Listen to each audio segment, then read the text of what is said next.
Hey, this is Matt from the ManCave. Thanks for listening. Thanks for watching with your daily devotion for February 10th. You know I'm going to throw it. What do you want, the number one? Do you want the heat? I just don't know if you can handle it.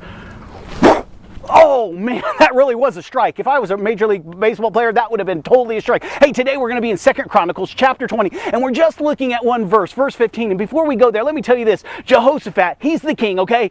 He's gotten himself into a little trouble, meaning this, there is 3 invading armies that want to annihilate God's people. I'd say it's a little bit of trouble. I think he better pray, and that's exactly what he does. He seeks the Lord. Friends, when we're in trouble, the best thing we can do is get on our hands and knees and petition God. Lord, this is what's going on. And that's exactly in the story what he does. I want you to read the story because I'm not going to go into the whole thing. And so he goes to God. He says, Lord, this is what's going on. These people, these Amorites, these people, they're trying to destroy us. They're trying to take us away from that which you've given us. I love how he puts that in the verse, okay? But all of a sudden, the word of the Lord comes on this one cat, okay? This one guy. And I don't necessarily know this guy was a prophet. It was just the Lord came on this one guy. And here's what he says in verse 10. He says, listen, king. I love that. Here's the king. You're supposed to give him honor and respect, but he is so emboldened with strength because God's Spirit is upon him. He says, listen here, King Jehoshaphat, and all who live in Judah and Jerusalem. This is what the Lord says.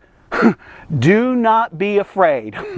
Do not be discouraged because of this vast army, okay? The battle is not yours, but it belongs to the Lord.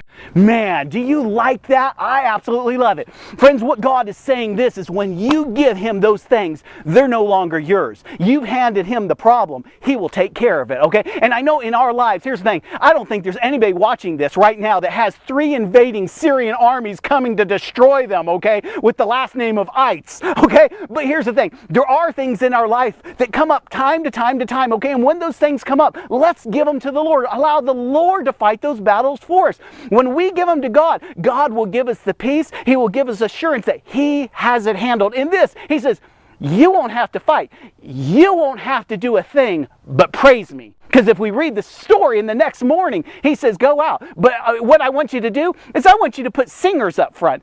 And here's the thing, that's the stupidest thing you're going to do if you're going to war is put singers up front. And that's exactly what they do because that's what God required. He wanted praise, he wanted worship. So they put the singers up front and they're just singing and praising and singing and praising. And what happened? God changed the hearts of kings and rulers and he changed those 3 armies so they were against each other. And so they annihilated each other, okay? A house divided cannot stand. But what if, let's go what if, okay?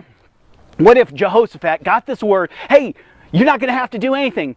The battle's not yours. It belongs to the Lord. But what if he pulls out the chucks? He says, hey, listen, I'm going to handle this old school.